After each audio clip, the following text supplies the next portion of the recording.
اور میں نے اپنے باپ سے عہد کیا ہے 10 محرم کے دن، جب میں نے اپنے والد گرامی سے بیعت کے لیے کہا تو 2 سال 3 سال ٹالتے رہے۔ پھر محرم کی شام تھی کہ مجھے بلایا، اور میں جب آپ کے ہاتھ میں ہاتھ دیا تو فرمانے لگے جانتے ہو آج دن کون سا ہے؟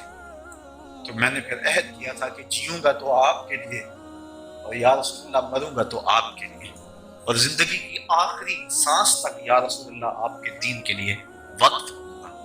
اور الحمدللہ مجھے فرمانے لگے کہ طمع نہیں کرنا، اگر کوئی محبت سے پیش کرے تو منع نہیں کرنا، اور جب پھر لے لو تو پھر جمع نہیں کرنا۔ یہ ساری زندگی میں رات کو آتا تھا نا جب درس قرآن سے، کبھی بھی ایسا نہیں ہوا تھا کہ میں ابا جی سے اجازت کے بغیر گیا۔ آج میں پہلے مرتبہ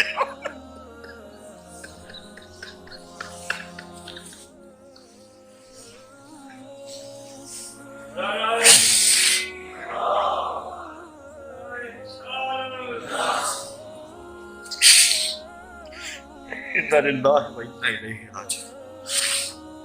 ہمیں تلقین صبر ہے، وزن کیا لٹ گیا۔ کسی کا باپ فوت ہو جائے تو کتنا دکھ ہوتا ہے، کسی کا استاد فوت ہو جائے کتنا دکھ ہوتا ہے، اور کسی کا شیخ چلا جائے دنیا اندھیرا نہیں ہو جاتا، اور جس شخص کے سارے رشتے اکٹھے چلے جائیں۔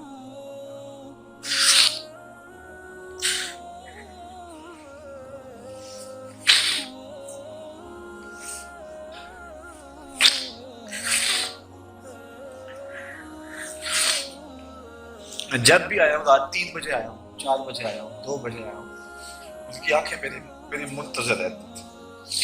آہ وطن میں ہوگا اب کس کو میرا انتظار، کون میرا خط نامے سے رہے گا بے قرار، آرزو لے کر تیری خاک تربت پہ آؤں گا، اب دعائے نیم شب میں کس کو میں یاد آؤں۔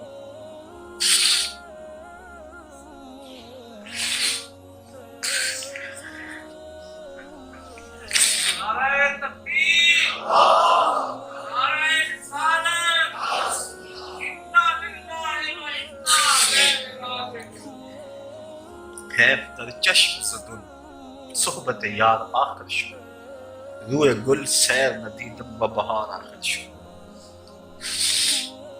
تو میں بات کر رہا تھا ان کی تربیت کے حوالے سے کہ میں جب آتا تو دنیا کے میرا انتظار کر رہی تھی، اور میں ایک حدیث حضور علیہ السلام کیا کہ جب اپنے والدین بڑھاپے میں چلے جائیں تو ان سے ایسی باتیں کریں کہ خوش ہو جائیں، تو میں آ کے زیادہ خدمت دنیا میں ہم نہیں کر سکے، تو میں آ کے ان کی ٹانگوں پہ پاؤں پہ ہاتھ رکھتا، تو 2-1 منٹ کے بعد جو مجھے کہتے کہ چلو تھک کے وہ سو جاؤ، تو میں جا کے سو جاتا۔ میری والد گرامی کی چارپائی کے بالکل ساتھ چارپائی تھی، میرا یہ خیال ہوتا میں ان کو نہیں دیکھوں گا، ان کی نگاہیں تو میرے اوپر پڑتی ہیں۔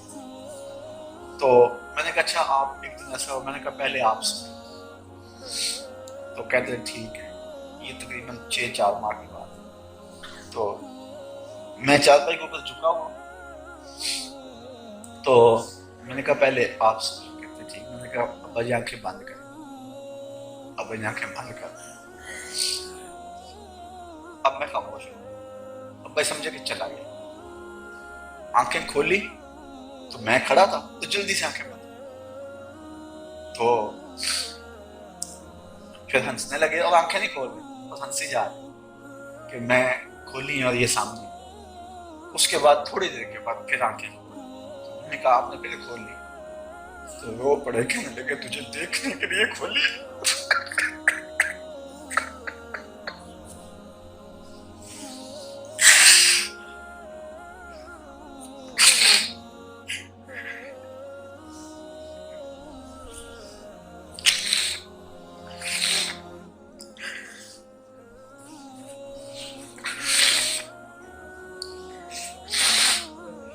دو سال قبل جب میری والدہ اس دنیا سے رخصت ہوئی تو میں درس قرآن کی راہوں میں تھا، اور مجھے اچھی طرح یاد ہے آخری شب جب میں نے جیلم سے بھی دینے سے بھی آگے جانا تھا، مجھے اپنی امی سے اجازت چاہی، انہوں نے رو کر کہا تھا کہ بیٹا جاؤ۔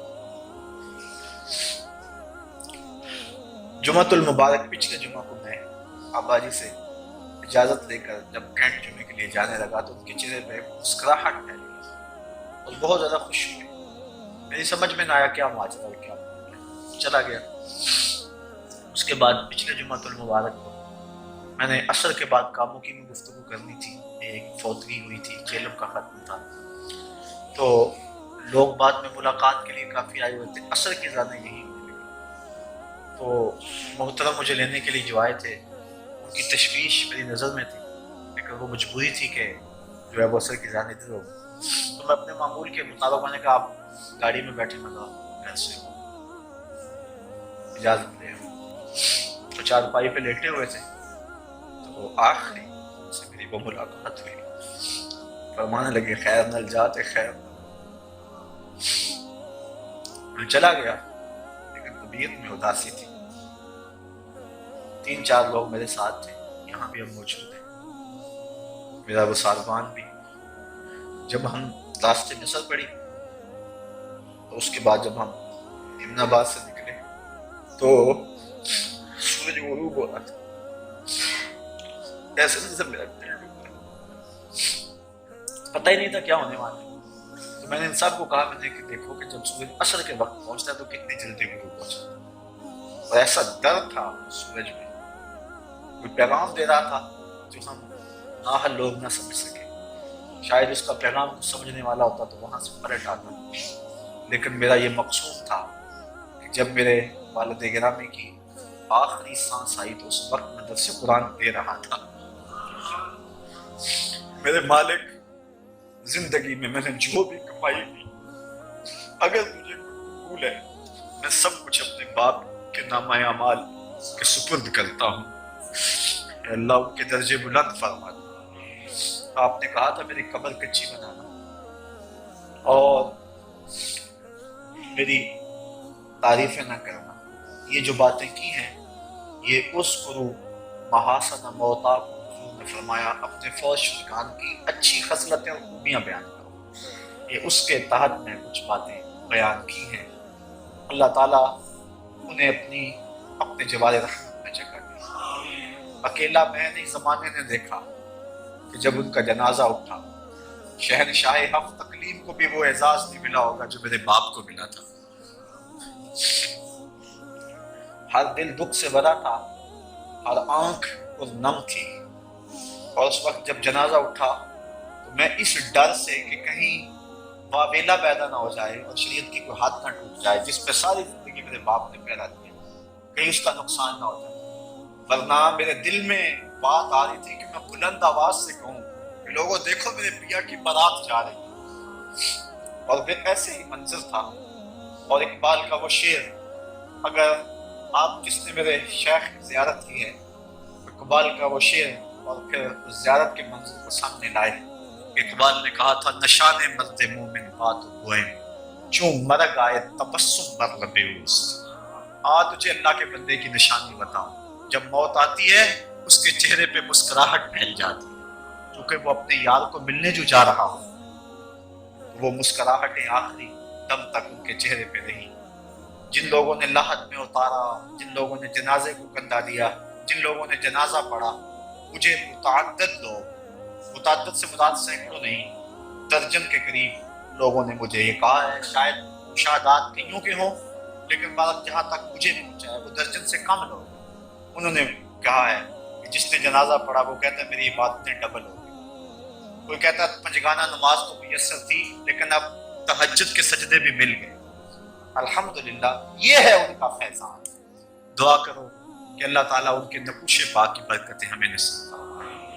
جب آپ کو لحد میں اتارا جا رہا تھا تو اس وقت میرے دل میں جو دعا تھی جو لبوں پہ آنا چاہ رہی تھی لیکن میں دل میں ہی مانگتا رہا چونکہ وہاں ہجوم و رش، تو میں نے کہا تھا مالک میں اور کچھ نہیں مانگتا، جس طرح سے میرے والد نے زندگی گزاری مجھے ایسی ستھری زندگی عطا فرما تھا.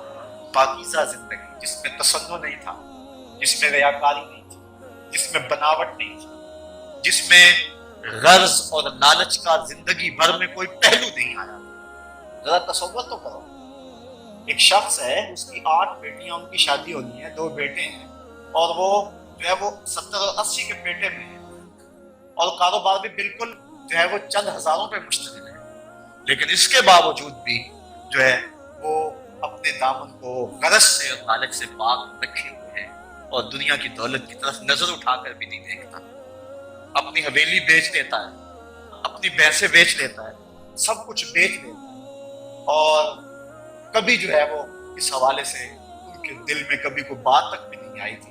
اور مجھے ایک دن جس کے لیے میں بات سنانے لگا، پھر بات دوسری سمجھ نکل گئی کہ میں رات کو آیا، میں ٹانگیں دبانے لگا تو مجھے کہنے لگے کہاں سے آئے ہو؟ میں کہا کرتا تھا درس قرآن سے، تو خوش ہو جاتے قرآن کا نام سن کر۔ تو مجھے پھر فرمانے لگے کسی سے کچھ لیتے تو نہیں ہو، مانگتے تو نہیں ہو؟ اللہ اکبر۔ میں نے کہا ابا جی آپ کی تربیت کا اثر ہے، کبھی دل میں بھی نہیں آیا، یہ اللہ کا فضل ہے، اتنا آسان کام نہیں ہے، بڑا مشکل کام ہے۔